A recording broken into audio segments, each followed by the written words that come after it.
புதிய பூமி நண்பர்கள் அனைவருக்கும் வணக்கம். நான் ராஜ்பாபு. யானை வளர்த்த வானம்பாடி மகன், இது ஒரு பழைய படத்தோட தலைப்பு. அந்த மாதிரி பாருங்க, புதிய தலைப்பு யாகம் வளர்த்த எஸ்ஏசி மகன். எஸ்ஏ சந்திரசேகர் இருக்கார் இல்லைங்களா, அவருடைய மகனான விஜய் குறித்து சொல்றோம். யாகம் வளர்த்த எஸ்ஏசி மகன் எதுக்காக யாகம் வளர்த்தாரு, எதுக்காக யாகம் வளர்த்தாருன்றதையும் ஒட்டுமொத்தமா பார்க்க போறோம். அதற்கு முன்பாக நண்பர்கள் யார் யார் சப்ஸ்கிரைப் பண்ணாமல் இருக்கீங்களோ சப்ஸ்கிரைப் செய்து புதிய பூமிக்கு ஆதரவு தருமாறு கேட்டுக்கொண்டும், இந்த காணொலியை முழுமையாக பொறுமையாக பார்க்க வேண்டும் என்று அன்புடன் கேட்டுக்கொண்டும் இந்த காணொலிக்குள்ள போயிடுங்க. பிரம்மாண்டமாக தயாரிக்கிற ஒரு சில திரைப்படங்கள் எல்லாம் விளம்பரம் கொடுப்பாங்க. கற்பனைக்கும் எட்டாத சாகசங்கள் நிறைந்த திரைப்படம் அப்படின்னு. கிட்டத்தட்ட அந்த மாதிரி தான் பாருங்க. கற்பனைக்கும் எட்டாத, கற்பனை செய்து கூட பார்க்க முடியாத கற்பனை கோட்டையை கட்டி கற்பனை உலகத்தில் வாழ்ந்து கொண்டு கற்பனையிலேயே மிதந்துங்கிறாங்க. சந்திரமுகின்ற ஒரு படத்துல ரஜினிகாந்த் அவர்கள் ஒரு டைலாக் சொல்லுவார் இல்லைங்களா, ஒருத்தனுக்கு எந்திரிச்சு நிக்கவே ஒக்கிலையா, அவனுக்கு 9 பொண்டாட்டி கேக்குதா. கிட்டத்தட்ட அதே மாதிரிதான்.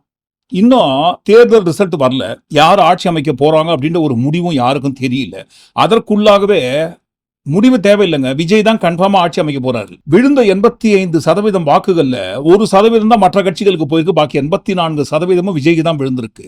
வளர்ச்சி வளர்ச்சி வளர்ச்சி வளர்ச்சி சுத்தி சுத்தி எல்லாருமே பாருங்க விஜய் தான் ஓட்டு போட்டிருக்காங்க. 234 தொகுதிகளிலும் விஜய் ஜெயிச்சு ஃபுல் மெஜாரிட்டியில பாருங்க ஆட்சி அமைக்க போறாராம். இந்த ஆட்சி அமைக்கிறது, பதவி ஏற்பதெல்லாம் புதுமையா பண்ண போறாங்களாம். இந்த பதவி ஏற்பு விழா முடிந்த கையோடு எல்லாரும், அதாவது விஜயை எதிர்த்து பேசணும் எதிர்கட்சிகள்லாம் என்ன பண்ணுவாங்க, அவங்க என்ன பண்ணுவாங்க, அதே மாதிரி ரிவெஞ்ச் எடுக்கிறது. சினிமாவிலலாம் பாருங்க, ஒரு புது ஆட்சி அமைந்தவுடன் இதற்கு முன்பாக இருந்த ஆட்சியாளர்களை தூக்கி உள்ள உட்கார வைப்பாங்க இல்லைங்களா, ஊழல் பண்ணிட்டாங்கன்ட்டு. அதே மாதிரி ரிவெஞ்ச் எப்படி எடுக்க போறாங்க, அவங்கெல்லாம் ஜெயிலுக்குள்ள போவத எப்படி எதிர்பார்ப்போடு பார்க்க போறோன்ட்டு ரொம்ப சந்தோஷமா இருக்குன்ட்டு கொஞ்சம் கூட வேமா சூசோ இல்லாம இன்ஸ்டாகிராம்ல உருட்டுறாங்க பாருங்க. அந்த மாதிரி உருட்டுறாங்க. தளபதி சிஎம் ஆனதுக்கு அப்புறம் என்னென்ன நடக்கும், சுத்தி இருக்கிறவங்க எல்லாம் என்ன பண்ணுவாங்க அப்படின்ற மாதிரி ஒரு இமேஜின். என்ன பண்ணுவாங்க பாப்போமா. கட்சி தலைவர்கள் இவங்க எல்லாம் இருக்காங்க, ரொம்ப கேவலமாலாம் பேசிக்கிட்டு சுத்திக்கிட்டு இருந்தாங்க. அவங்க எல்லாம் என்ன பண்ணுவாங்கன்னா ஜிங் சக் போட ஆரம்பிச்சிருவாங்க. ஏன்னா சொல்லுவாங்க, கூட்டத்தை பார்த்தோன்னே நாங்க முடிவு பண்ணிட்டோம் விஜய் தம்பி தான் ஜெயிப்பாருன்னு எனக்கு அப்பவே தெரியும் அப்படின்ற மாதிரி அவங்க ஜிங் சாக் அடிக்க ஆரம்பிச்சிருவாங்க. அதுக்கப்புறம் திமுக என்ன பண்ணுவாங்கன்னா அவங்க பேச மாட்டாங்க. அவங்களுக்கு வைத்தால போயிட்டு இருக்கோம் பயத்துல இருப்பாங்க. அதுக்கப்புறம் அவங்க பண்ணின ஊழல் எல்லாம் வெளியில வர ஆரம்பிக்கும். இந்த துறையில இவ்வளவு ஊழல் பண்ணியிருக்காங்க அப்படின்ற விஷயம் எல்லாம் ஒன் பை ஒன்னா வெளியில வர ஆரம்பிக்கும். அது எத்தனை 1000 கோடியா தெரியல, 1000 இருக்காது, லட்சம் கோடியா இருக்கும். சோ நமக்கு இந்த விஷயம் எல்லாம் பார்க்கவே கொஞ்சம் த்ரில்லிங்காவும் நல்லா எக்ஸைட்மெண்டாவும் இருக்கும். இந்த 2026 நல்லா த்ரில்லிங்காவும் நல்லா ஒரு விறுவிறுப்பாவும் போகும் நினைக்கிறேன். மே 4ஆம் தேதி எப்ப விடிய போகுது, எப்ப ஓட்டு பெட்டியை ஓபன் பண்ணி என்ன போறாங்கன்ட்டு விஜயோட ரசிகர் சாம்பிஸ் கூட்டத்தை காட்டிலும் மற்றவங்க தான் பாருங்க அதிக எதிர்பார்ப்போடு இருக்கிறாங்க. அதுக்கு காரணம் இந்த கூட்டத்தோட ஆட்டம். மே 4ஆம் தேதி பிறகாவது அடங்காதா? எந்த சோசியல் மீடியா பேஜை ஓபன் பண்ணாலும் இந்த கூட்டம் தான் முதல்ல வந்து நிக்கிறாங்க. விஜய்க்கு ஒட்டுமொத்தமாக விழப்போற வாக்கு சதவீதம் எவ்வளவுன்னு இன்னும் யாருக்குமே தெரியல. இன்று மாலை எக்ஸிட் போல் ரிப்போர்ட் வரும்போது தோராயமாக கிடைப்பதற்கு வாய்ப்பு இருக்கு. அது ஒரு ஓரமா இருந்துட்டு போட்டோம். ஆனா பாருங்க, கன்ஃபார்மா இவ்வளவுதான் விஜய்க்கு இந்த சதவீதத்துல ஓட்டு விழ போகுது அப்படின்னு இன்னும் தெரியல யாருக்குமே. அதற்கு முன்பாகவே புதுவிதமான பதவி ஏற்பு விழா வரைக்கும் நாள் குறிக்க ஆரம்பிச்சிருக்காங்க. எலெக்ஷன் ரிசல்ட் வருவதற்கு முன்பாகவே எப்படி இவ்வளவு கான்பிடென்டா இருக்கிறாங்க? அதுக்கு காரணம் வீட்டுக்கு ஒரு விஜய் இருக்காங்க இல்லைங்களா. அதனால பாருங்க, தோராயமா 4 கோடி ஓட்டு விஜய்க்கே விழறதுக்கு வாய்ப்பு இருக்குன்னு தான் விஜய் ரொம்ப அதீதமாக நம்பிக்கொண்டிருக்கிறார். ஆனால் அப்படி நம்பிக்கொண்டிருக்கும் வேளையில் திடீரென்று எலெக்ஷன் முடித்த கையோடு எதுக்காக கோயிலா போயிருக்கிறாரு? போகல, தானா கோயிலுக்கு போக சொல்றாங்க. எதுக்காக கோயிலுக்கு போறாரு, யார் சொல்லி கோயிலுக்கு போறாரு அப்படின்றத பாருங்க. நேற்றைய தினம் ஒரு விரிவான காணொலியை பதிவு பண்ணியிருந்தோம். நண்பர்கள் யாராவது அந்த காணொலியை இதற்கு முன்பாக பார்க்காம இருந்தீங்கன்னா கண்டிப்பா பார்க்காத நண்பர்கள் தயவு செய்து பாருங்க. ஆனா பாருங்க, இப்ப எதற்கு ஜோதிடம் காட்டும் வழியில், ஜோதிடர்கள் காட்டும் பாதையில் போயிருக்கிறாங்க? ஏன்னா பாருங்க, தேர்தலுக்கு முன்பாக சில பல பரிகாரங்கள் பண்ணா நீங்க ஆட்சி கட்டிலில் அமர்வதற்கு வாய்ப்பு இருக்குன்ட்டு ஜோதிடர்கள் காட்டும் வழியை ஃபாலோ பண்றாங்கன்னு சொன்னா கூட பரவாயில்ல, ஓகே. ஆனா பாருங்க, எலெக்ஷன் முடிஞ்சு போச்சு, மிஷின்ல ஓட்டுகள் பதிவாகி விட்டது. பதிவான ஓட்டுகளை எடுத்து எண்ணி எவ்வளவுன்னு சொல்றதான் பாருங்க மே 4ஆம் தேதி. இப்போ போயிட்டு ஜோதிடர்கள் காட்டும் வழியை ஃபாலோ பண்ணி கோவிலா போக வேண்டிய அவசியம் என்னங்க? கோவிலுக்கு போவது அதுக்கு மட்டும் கிடையாது, யாகம் வளர்க்கிறது. எலெக்ஷனுக்கு முன்னாடி, தேர்தலுக்கு முன்பாக விஜயை குறித்து பெருமையாக பேசுகின்ற ரீல்ஸை பார்த்து இருந்தாரு. ஆனால் தேர்தல் முடிந்த பிறகு நம்ம ஜெயிப்போமா ஜெயிக்க மாட்டோமான்ட்டு எதிர்கட்சி, விஜயை பொறுத்த வரைக்கும் அடுத்த கட்சி எதிர்கட்சி தானே, எதிர்கட்சிகளை குறித்து என்னென்ன பதிவுகள் பெருமையாக வருகிறது அதைத்தான் பார்க்கறது விஜயோட வேலை. அப்படி விஜய் அடுத்த கட்சிகளை குறித்து பார்த்துனுக்கிற அந்த வீடியோவோட வரிசையில ஒரு வீடியோவை பார்த்து விஜயோட தூக்கத்தை தொலைத்திருப்பார். வில்லிவாக்கத்துல யார் ஜெயிப்பாங்கன்ட்டு ரேண்டமா கேக்குறாங்க. அவங்க சொன்ன ரிசல்ட் என்னங்க? வில்லிவாக்கம் தொகுதியில வந்து டிஎம்கே தான் வரும். எல்லாம் இருக்கு. யாரும் பார்த்தாலும் திமுக தான் ஜெயிக்கும். ஃபுல் சாட்டிஸ்ஃபைடு திமுக. பிஜேபி தான் வரணும். வில்லிவாக்கம் தொகுதி வெற்றி வாய்ப்பு 100% திமுக தான். எல்லா ஆளுங்கட்சி தான் வருவாங்க. இதுல என்ன இருக்கு பேசுறதுக்கு? டிஎம்கே தான். கண்டிப்பா திமுக தான் வரும். நிறைய செஞ்சிருக்காரு. வில்லிவாக்கம் பொறுத்தவரை திமுக யாருனாலும் திமுக நிக்கிறவங்க ஜெயிப்பாங்க. நாங்க வந்து டிவி கேக்கு தான் போடுவோம். ஜெயலலிதா காலத்துல கூட இந்த இடத்துல ஜெயிச்சது கிடையாது. அப்படிங்கும்போது திமுக தான் வரும். சார் டோட்டலான ஒரே ஷார்ட்டா சொல்லிடுறேன் சார். நடக்க போற ஆட்சி தான் மறுபடியும் வரும். 99% வந்து டிஎம்கே தான் வரும். டிஎம்கே தான். விஜய் எல்லாம் வரதுக்கு வாய்ப்பு இல்ல. ஆதரவு வந்து விஜய்க்கு தான். திமுக தான். நாங்க டிஎம்கே தான் கேட்போம். இல்ல டிஎம்கே போடுறாங்க. யூசுவலா அதுக்கு தான் போடுறோம். கலைஞர் தான் சரி. ஸ்டாலின்.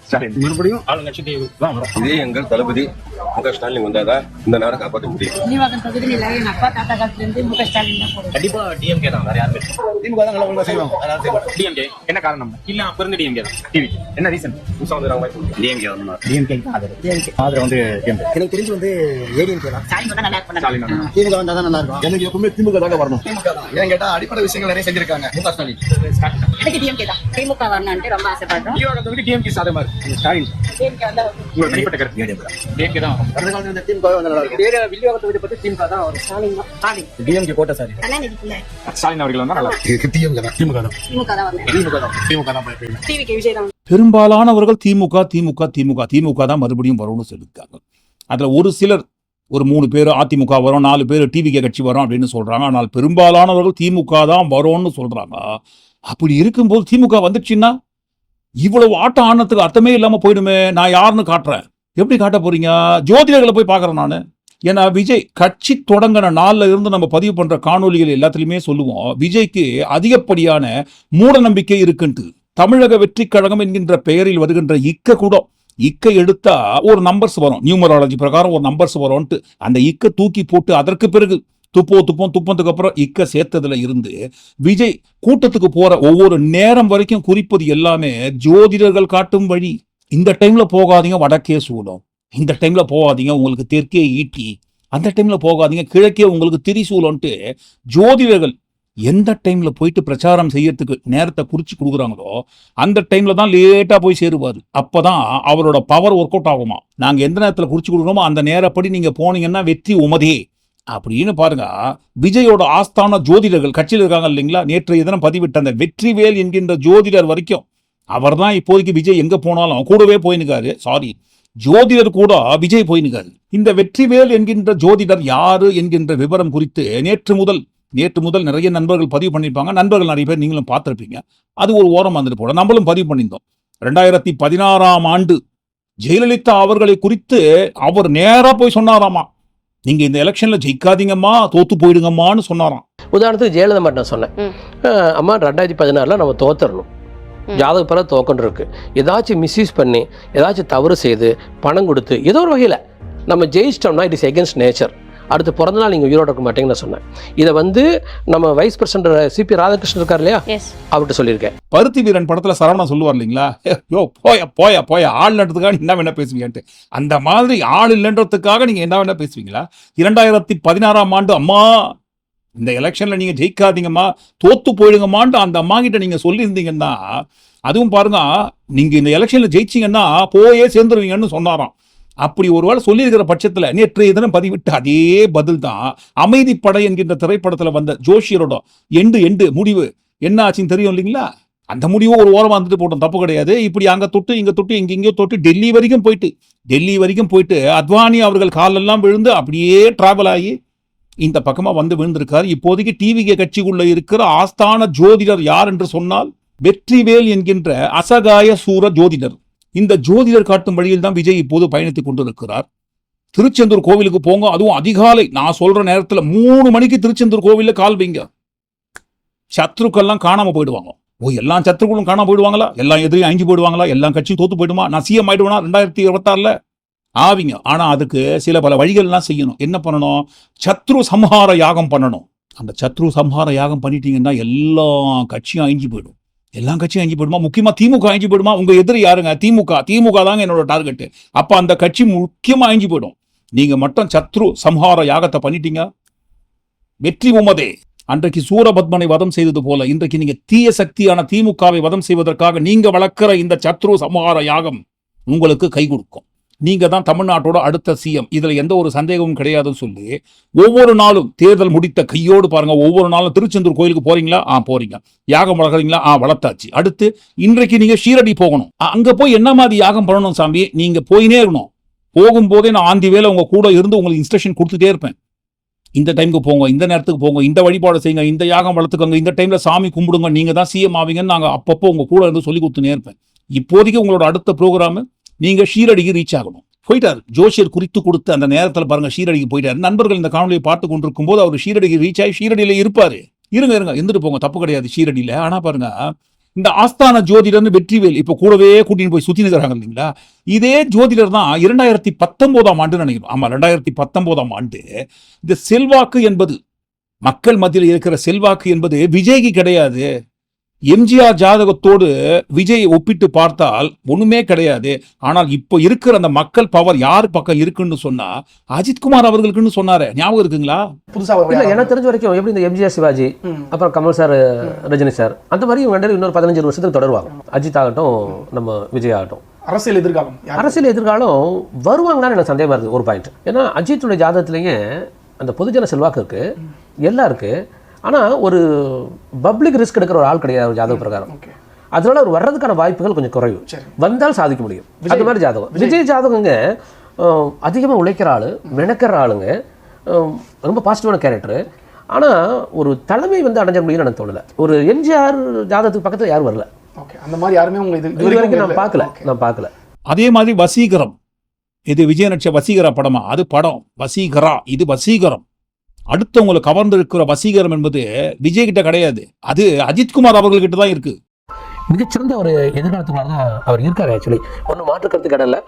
பேரு புகழ் மரியாதை எனக்கு தெரிஞ்ச வரைக்கும் கிட்டத்தட்ட எம்ஜிஆருடைய சாயல்ல ஒருத்தர் இன்னைக்கு சினிமா துறை இருக்கிறாரு, எதிர்காலத்தில் தமிழ்நாட்டில் இருக்காருன்னா அது வந்து அஜித் சார் தான். அந்த திறமையாகட்டும், அந்த புகழாகட்டும், பர்ஃபார்மன்ஸ் ஆகட்டும், ஜனங்களுக்கு கவர்ச்சி ஆகட்டும், எல்லாமே இருக்கு. ஈவன் எனக்கு தெரிஞ்ச வரைக்கும் சிஎம் ஆகக்கூடிய எல்லா யோகம் இருக்கு. இந்த ஜாதகத்தை ஏற்கனவே சிஎம் இருந்தவங்க ஜாதகத்தோட கம்பேர் பண்ணி it is better then the horoscope. ஆமா சொன்னேன். டிவிகே கட்சிக்குள்ள வந்து அந்த கட்சியோட ஆஸ்தான ஜோதிடர் பதவியை ஏற்பதற்கு முன்பாக, விஜயோட வழிகாட்டியாக மாறுவதற்கு முன்பாக சொன்னா அது போன வாரம். இந்த வாரம் தான் டிவிகே கட்சியோட ஆஸ்தான ஜோதிடர் பதவி என் கைக்கு வந்து தோணும். ஜோஷியம் சொல்லுது, ஜோதிடம் சொல்லுது, ராஜயோகம் சொல்லுது, சக்கரவர்த்தி யோகம் சொல்லுது, நீச்சபங்க ராஜயோகம் ஒர்க் அவுட் ஆகுது, சதாபுத்தி உங்க கூடவே வருது, அப்படி இப்படின்னு உருட்டி இப்ப சொல்றோம் பாருங்க. 50% மேல ஓட்டு விழுறதுக்கு விஜய்க்கு வாய்ப்பு இருக்கு. எபோ 50% வந்து இவர் ஓட்டு வாங்கிடுவார். ஃபர்ஸ்ட் பாயிண்ட் 50% டெஃபினட்டா 50% ஓட்டு வாங்கிடுவாருங்க. எனக்கு இருக்கு. அதனால அந்த ஓட்டு வாங்குறத வச்சு 53% பொழுது it can be go across even 170 seat. ஸ்டார்டிங்லேயே டாப் கீர் 50% ஓட்டு, 170 சீட்டு. நிறைய பேர் இந்த சர்வே ரிப்போர்ட்லாம் சொல்றாங்க இல்லையா சார், விஜய் அவர்கள் வந்து ஒரு 15ல இருந்து 20% வேணா ஓட்டு வாங்கலாம், ஒரு 4-5 சீட்டை ஜெயிப்பாரு. டிஎம்கே தான் இந்த வாட்டி ஆட்சி அமைக்கும். நீங்க சர்வே எடுக்கிறீங்களா? ஒரு 5000 பேர் 6000 பேர் சர்வே எடுத்துக்கிட்டு டோட்டல் இப்படி வரும் அப்படின்னு தான் நம்ம பேசுறோம். குறைஞ்சது ஒரு 35 லட்சத்துல இருந்து 40 லட்சம் பேரை சர்வே எடுக்கிறோம். சார் அதெல்லாம் விஜய் அவர்களுக்கு நீங்க பார்த்த கட்டம் அப்படியே இருக்கா, இல்ல மாறி இருக்கா? என்ன நடக்கும் தேர்தல்ல? இல்ல, எக்ஸலண்டா விஜய் அவரோட ஜாதக பிரகாரம் ஜெயிச்சிருவார். அட்டகாசமா அழகாக ஜெயிச்சு வந்துடுவார். இப்ப என்னைக்குமே யாருடைய நேச்சரையும் நம்ம மாற்ற முடியாது. இப்படி ஜோசியம் சொல்லுது, ஜாதகம் சொல்லுது, உங்க யோகம் அடிக்குது, உங்க தசாபுத்தி உங்க கூடவே வருது, நீச்ச பங்கம் ஒர்க் அவுட் ஆகுது, அப்படி இப்படின்னு இந்த ஜோதிடத்தின் மூலமாக உருட்டி உத்தி உத்தி உத்தி உத்தி இன்றைக்கு எது வரைக்கும் கொண்டு வந்திருக்காங்கன்னா சத்ரு சம்ஹார யாகம் பண்ற வரைக்கும். மறுபடியும் சொல்றோம், தப்பு கிடையாது, சத்ரு சம்ஹார யாகம் பண்ணுங்க. ஆனா இதெல்லாம் தேர்தலுக்கு முன்னாடியில பண்ணிருக்கணும். ஏன்னா பாருங்க, இப்பதான் ஓட்டு போட்டாங்க இல்லைங்களா? மிஷினுக்குள்ள பதிவான ஓட்டுகளை எடுத்து எண்ணி எந்தெந்த கட்சிகள் எவ்வளவு வாங்கியிருக்காங்க, எவ்வளவு பேர் போட்டிருக்காங்கன்றதுதான் வேலை. இப்ப சத்ரு சம்ஹார யாகம் பண்ணி எதிரி கட்சிகளை அழிக்கணும்ட்டு உருள வேண்டிய அவசியம் என்னங்க? அவசியம் தான் சொன்னோம் இல்லைங்களா? எல்லாருமே நமக்கு தான் ஓட்டு போடுவாங்க என்கின்ற கற்பனை கோட்டையில் மிதந்து கொண்டிருந்த அந்த கற்பனை கோட்டைக்கு வெடி வைத்து தகர்க்கக்கூடிய அளவுக்கு உண்டான பாம் வைக்கிற மாதிரி வீடியோ நிறைய பாக்குறாங்க இல்லைங்களா? என்னப்பா இது, எங்க போனாலும் திமுக தான் வரும், திமுக தான் சொல்றாங்களே, அப்ப நான் வரமாட்டேனா? வருவீங்க, அதுக்கு வாய்ப்பு இருக்கு. எப்படிப்பா ஓட்டு போட்டதுக்கு அப்புறம்? அதுதான் பாருங்க இருக்கு. யாகத்தின் மூலமாக அந்த பவர் கிடைக்க உங்களுக்கு வாய்ப்பு இருக்கு. சத்ரு சம்ஹார யாகம் மட்டும் நீங்க பண்ணிட்டீங்கன்னா ஓட்டு மிஷின்ல பதிவான ஓட்டே பாருங்க உல்டாவா மாறத்துக்கு வாய்ப்பு இருக்கு. ஏன்னா அந்த யாகத்தோட பவர் அப்படி. போட்ட ஓட்டு மாறிடுமா? என்னையா இது, நானே ஆளே மாறி வந்து நிக்கிறேன், உனக்கு வசீகரமே கிடையாது, நீ ஜெயிக்கிறதுக்கு வாய்ப்பே கிடையாது. எம்ஜிஆர் ஜாதகத்தோடு ஒப்பிட்டா உனக்கு எல்லாம் சிஎம் ஆகிறதுக்கெல்லாம் வாய்ப்பே இல்லைன்னு சொன்ன நானே இப்போ நீ தான் சிஎம் ஆக போறன்னு ஊர்க்கலியா மாறி வந்து நானே மாறும்போது ஓட்டுகள் மாறாதா? மாறும். சத்ரு சம்ஹார யாகம் பண்ணு, ஜெயிச்சு காட்டு, நின்னு. சோசியல் மீடியாவில் விஜயை ஃபாலோ பண்ற சாம்பிஸ் கூட்டம் ஒரு மாதிரியா விட்டுறாங்கன்னு பார்த்தா இந்த பக்கம் ஜோஷியம், ஜாதகம், யாகம், மந்திரம், பில்லி சூன்யம், அடுத்தவங்களுக்கு சூன்யம் வச்சு காலி பண்றதுன்ட்டு இன்னொரு பக்கம் உண்டுனுறாங்க. வாக்குப்பதிவு நடந்து முடிந்து நம்ம ஜெயிக்கிறதுக்கு என்னென்ன வழிகள் இருக்கோ அதையெல்லாம் பாருங்க. குறுக்கு வழியில போயிட்டு யோசிக்கிற இந்த யோசனைய தேர்தலுக்கு முன்னாடி கொஞ்சமாவது யோசிச்சு சுய அறிவை சிந்திச்சு கொஞ்சமாவது வெளியே வந்து மக்கள் பணியை செஞ்சிருக்கலாம் இல்லைங்களா? வர வேண்டிய நேரத்துல வராம பனையூர் பங்களால நல்லா ஏசியை போட்டுட்டு ரெஸ்ட் எடுத்து டயர்டாகி மறுபடியும் ரெஸ்ட் எடுத்துட்டு இப்ப வந்து குத்துது குடையுதுன்னு சொல்லி கோவிலா உருண்டா எப்படிப்பா? விஜய் தான் சிஎம் பதவியில உட்கார போறாரு. அவருக்கு தான் அடுத்த முதல்வர் பதவி. அவருடைய தலைமையில் தான் ஆட்சி நடக்க போகுது. அந்த ஆட்சியில யார் யாரை பழிவாங்கணும்ன்ற பட்டியல் வரைக்கும் போட்டாங்க. டிவிகே கட்சி ஆட்சி அமைத்த கையோடு அமைச்சரவையில் இடம்பெறும் அமைச்சர்களோட உத்தேச பட்டியல் வெளிவந்த கையோடு அடுத்து ரிவெஞ்ச் பட்டியலை கூட ரெடி பண்ணிட்டாங்க.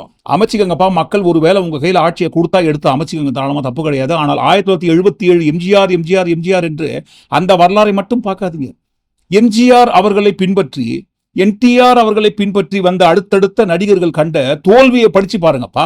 எம்ஜிஆர் அவர்கள் வெற்றி பெற்றார் சொல்றீங்களே தவிர எம்ஜிஆர் அவர்கள் நேரடியாக விஜய் நடிச்சுனே இருக்கும்போது திடீர்னு கட்சி ஆரம்பிச்சு ஏதோ மைதானத்துல விளையாடுற மாதிரிலாம் வந்து விளையாடலங்க. அவரு 1972ஆம் ஆண்டு அதிமுக என்கின்ற கட்சியை எம்ஜிஆர் தொடங்குவதற்கு முன்பாக திமுக கட்சியில் பல வருடங்களாக இருந்து களப்பணியாற்றி எம்எல்ஏவாகி படிப்படியாக உயர்ந்து அந்த கட்சியை விட்டு வெளியில் வந்து பிறகு 72ல கட்சியை தொடங்கி 77 ஆட்சியை பிடிச்சாரே தவிர நேரடியாக டைரக்டா பாருங்க சினிமாவில இருந்து ஸ்ட்ரெயிட்டா அரசியலுக்கு வந்து 2 வருஷத்துல அவர் சிஎம் ஆகல. கட்சி தொடங்கி 1977ஆம் ஆண்டு போட்டியிட்ட முதல் தேர்தலில், சட்டமன்ற தேர்தலில் எம்ஜிஆர் அவர்களுக்கு கிடைத்த வாக்கு என்பது 33%. சரியாக சொல்ல வேண்டும் என்று சொன்னால் 33.52%.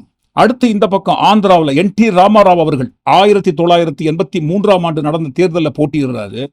46.30% அளவில் ஓட்டை வாங்கி ஆட்சி அமைகிறாரு. பாத்துக்கங்க, முதல் தேர்தலிலேயே எம்ஜிஆர் அவர்கள் 33% மேல ஓட்டை வாங்கி ஆட்சி அமைகிறாரு. என்டிஆர் அவர்கள் முதல் தேர்தலிலேயே 46% மேல ஓட்டை வாங்கி ஆட்சி அமைச்சாரு. அவங்க 2 பேரை காட்டிலும் இளைஞர்கள் மத்தியில் அதிகப்படியான செல்வாக்கு யாருக்கு இருக்குன்னு சொன்னா எங்க தளபதி விஜய்க்கு. அவர் குறைந்தது 50% ஓட்டு வாங்க மாட்டாரா? அட இருங்கப்பா, 50% 500% ஓட்டு கூட வாங்கிக்கோங்க, இருங்க. எம்ஜிஆர் அவர்கள் வந்தாரு ஜெயிச்சாரு, என்டிஆர் அவர்கள் வந்தாரு ஜெயிச்சாருன்னு சொல்றீங்களே தவிர எம்ஜிஆர் அவர்களையும் என்டிஆர் அவர்களையும் ஃபாலோ பண்ணிட்டு அதை தொடர்ந்து அடுத்தடுத்து வந்த நடிகர்களுக்கு வந்த கெதி நிலைமை என்ன ஆச்சுன்ட்டு கொஞ்சம் புரட்டி படிங்கப்பா. தமிழ்நாட்டிற்கு மாற்றம் வேண்டும். தமிழ்நாட்டில் ஒரு புது அரசியல் மாற்றம் உருவாக வேண்டும், மாற்று கட்சி வர வேண்டும், மாற்று ஆட்சியே வேண்டும் என்று சொல்லிதான் பாருங்க விஜயகாந்த் அவர்கள் கட்சி தொடங்கினாரு. அவர் கட்சி தொடங்கி நடத்திய முதல் மாநாட்டில் வந்த கூட்டம் இருக்கு இல்லைங்களா? இன்றைக்கு விஜய்க்கு கூடுகின்ற கூட்டம் சும்மா கம்மி.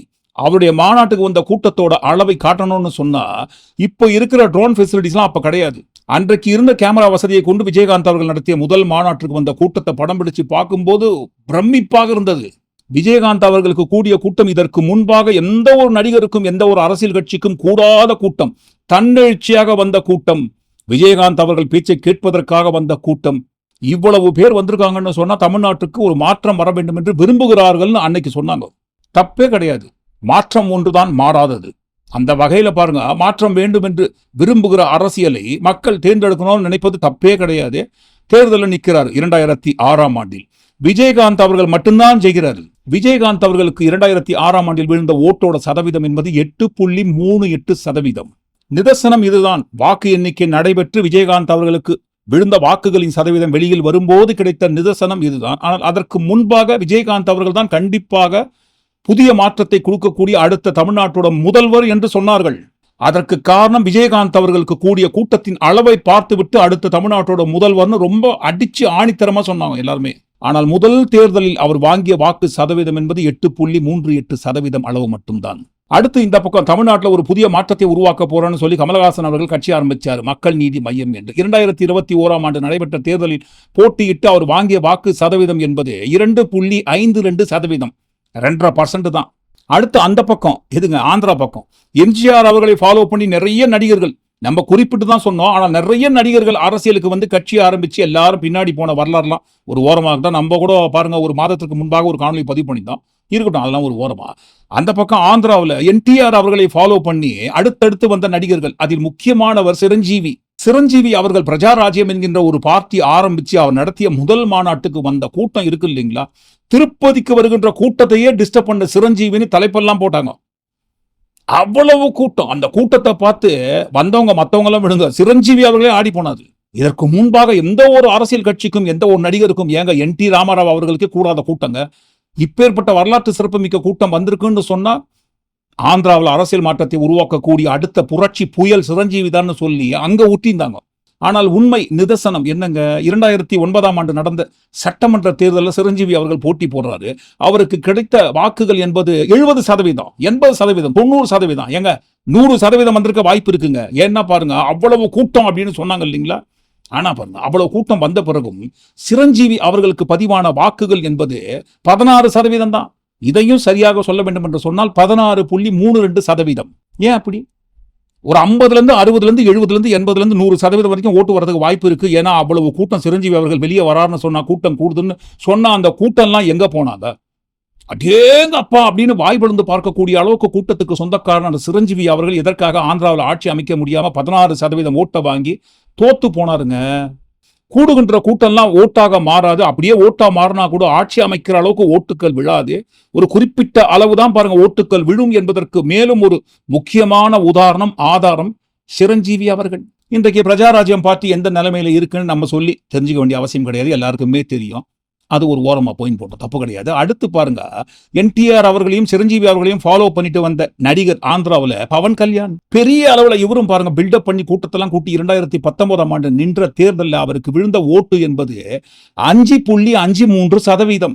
தோத்து போயிறாரு பவன் கல்யாண்.